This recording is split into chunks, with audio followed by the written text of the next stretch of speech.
They sent a swindler to con me into selling the land outright. Offer me $6 an acre for a dry hole. Those thieving bunch of skunks. Mister, there's a treasure trove of oil in there, and I'm looking for a partner to help me pluck it out. The film opens in Oklahoma in 1907 with Sarah Rector, an 11-year-old African-American girl, and her father, Joe Rector, descendants of the Creek freedmen, formerly enslaved people within the Creek Nation. As part of a federal land allotment program, Sarah is granted land, with the title legally placed in her name. This pivotal moment unfolds as Oklahoma attains statehood, ushering in the harsh realities of Jim Crow laws. But one day Sarah had a turning and swirling of oil underground, like a fast-moving river. At home, Sarah becomes increasingly fixated on reports of oil discoveries made by powerful oil companies across the region. As excitement spreads, she reveals to her parents. She heard a swirling of rivers of oil underneath her land, but they didn't believe and argue her to sell the land and move on, anxious over the rising property taxes of $30, a daunting sum for the family. Sarah, however, reassuring her father that the taxes will be paid once oil is finally struck on her land. The following morning, Joe takes her to Muskogee Town to find an oil company willing to survey the property. One by one, they are turned away, denied even the chance to make their case. At the Oklahoma Petroleum Office, Joe asks Sarah to remain outside while he goes in alone. Overcome by thirst, Sarah steps into the Busy Bee Cafe, only to be stopped by the attendant, Carla, who coldly informs her that the establishment is for whites only. Sarah quietly insists that she wants nothing more than a cup of water, one she is willing to pay for. The tension is broken when a man seated nearby intervenes. He instructs Carla to serve Sarah a glass of lemonade instead and to add the cost to his bill. Elsewhere, Joe meets Mr. Devnan, who initially mistakes him for a janitor collecting trash. Joe explains that he has come to ask whether Devnan would be willing to drill for oil on his daughter's 160-acre of land. Moments later, Sarah enters, introduces herself, and confidently reaffirms her father's request. Intrigued, Devnan retrieves a map, and Sarah carefully identifies her property. After studying the location, Devnan proposes a field inspection. He and his team travel to the land, where they conduct a series of measurements and calculations, methodically assessing the terrain. Devnan informs Sarah that extracting oil, if it is found, will take several months of preparation and labor. Sarah insists that land must be leased fast. Devnan agrees, offering a standard 6-month lease at $1 per acre. He further promises Sarah 8 royalty points, with the provision that if a gusher is struck, her share will increase to 12.5 points. Construction begins on the oil site, with a derrick rising above the land, powered by a boiler and a calf wheel. As the machinery comes to life, Sarah's hopes remain modest. 3 months later, Devnan delivers devastating news. The drilling has come up dry. No oil has been discovered. He leaves the machinery behind and formally withdraws. The announcement leaves Sarah shattered. Later that evening, a man, later revealed to be Earl Rasking, arrives at their home with an offer to purchase all 160 acres of Sarah's land.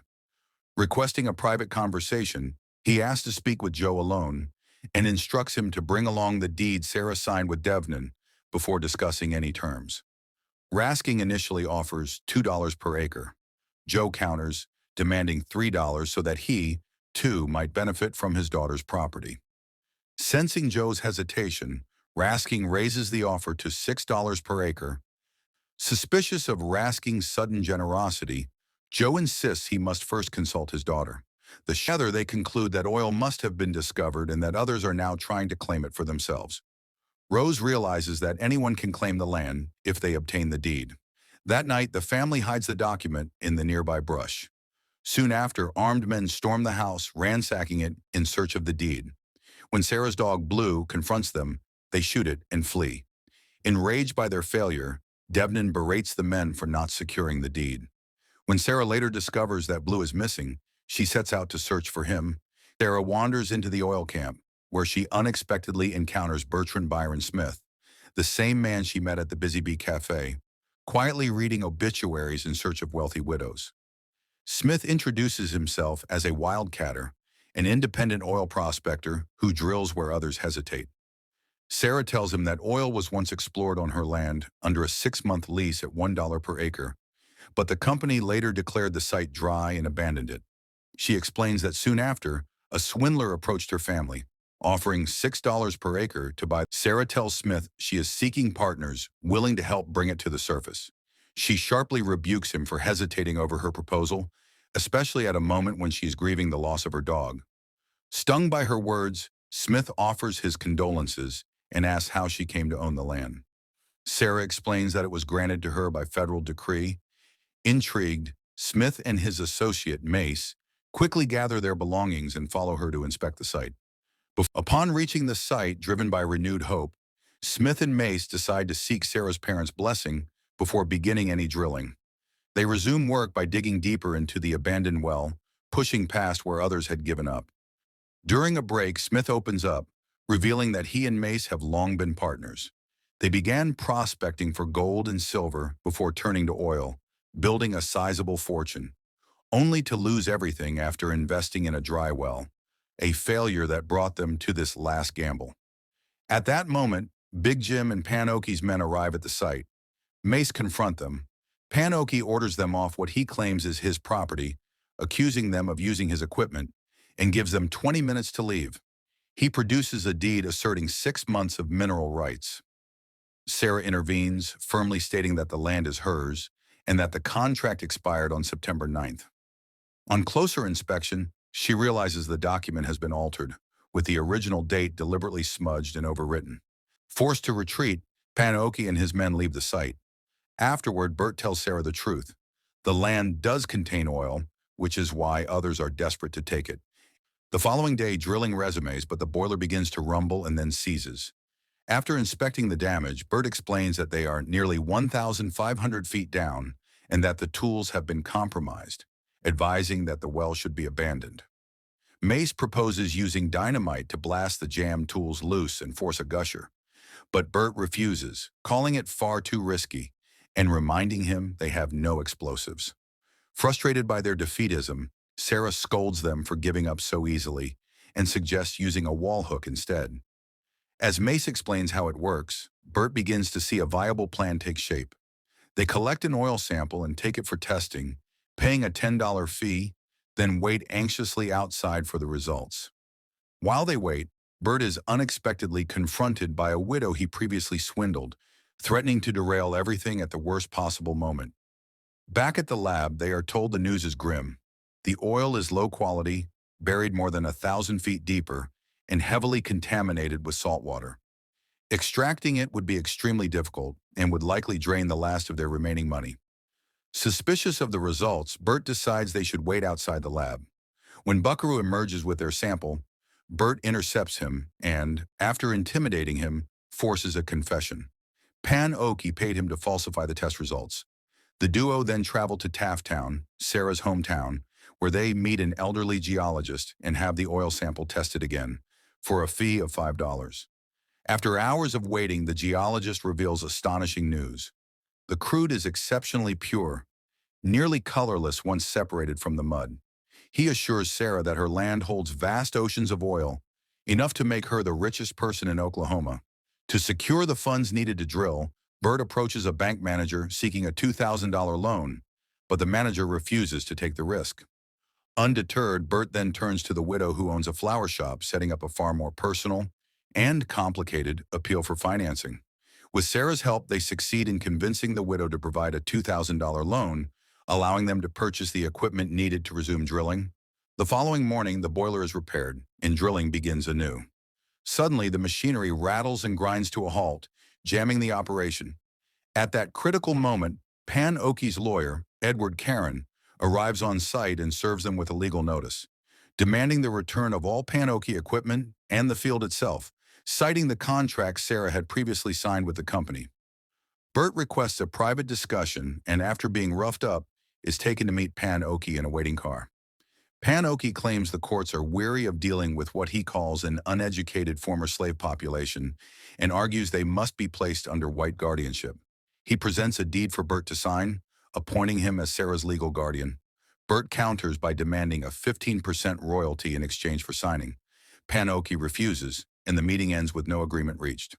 Bert tells Mace about Pan Oki's proposal, including the plan for white guardianship and the 15% royalty. Mace rejects the idea outright, unwilling to accept a deal that leaves Sarah with nothing. Bert prepares the guardianship papers and asks Sarah to sign them. She hesitates, fearing it would give him control over her life. Bert assures her the arrangement is solely to protect her interests, not to rule her. Reluctantly, Sarah agrees. Bert then informs them that a court hearing will be held and that everyone must be present. By the time of the court hearing, white guardianship has become a public controversy, as numerous guardians are exposed for stealing their ward's land outright and cutting corrupt deals with major oil companies. The hearing draws large crowds with newspapers from across the country in attendance. When Sarah Rector is called to speak, attorney Miss Barnard steps forward, offering to represent her on the grounds that corrupt guardians have been systematically robbing underage heirs throughout the state. The judge, however, denies the request. Given the opportunity to address the court herself, Sarah delivers a calm, honest statement that leaves a strong impression. The court grants Smith guardianship. Outside the courtroom, Smith is compelled to provide Miss Barnard with a copy of the deed, and she warns him that she will scrutinize his actions closely for any misstep. Pan Oki later meets with Smith and agrees to grant him the 15% royalty. When Sarah sees Smith leaving with them, she accuses him of betraying her, of bargaining away her land to criminals and sacrificing both their friendship and his own integrity. Soon after, Mace is ambushed and killed by Pan Oki's gunmen. Hearing the gunfire, Rose quickly sends Sarah and Junior to hide within the Creek Nation, taking refuge south of the stream for safety. Pan Oki's gunmen arrive at the Rector home, demanding entry, but retreat when they realize the family's armed. Bert soon meets with Miss Barnard, who introduces him to Mr. Farr, a journalist from the NAACP in Chicago. Together, they go to the Rector house. When Bert asks about Mace, Joe explains that Pan Oki's thugs attacked the family looking for Sarah, forcing them to send her and Junior into Creek territory for safety. Bert later finds Mace dead. Miss Barnard warns them that if Sarah were to die before her rights are fully restored, control of the land would revert to Pan Oki, due to the guardianship papers Smith has already signed. And go to find Sarah before the goons could. Sarah reunites with her family. The goons are arrested and charged for the murder of Mace and trying to murder Sarah Rector. They head to the court, and after finding the ambiguity that Smith is from Texas, not a full resident of Oklahoma, the judge counts the contract null and void and changes guardianship to Ms. Barnard. Worried that Pan Oki will anything to take the land Geo, and Bert come up with a plan to blow up the all-well, then leaves it to Pan Oki and bury the dynamite 1,000 feet underneath. The following morning, Pan Oki and his men arrive with white flag, claiming they just want to talk. He claims the legal ownership of the land based on the guardian papers that Smith signed.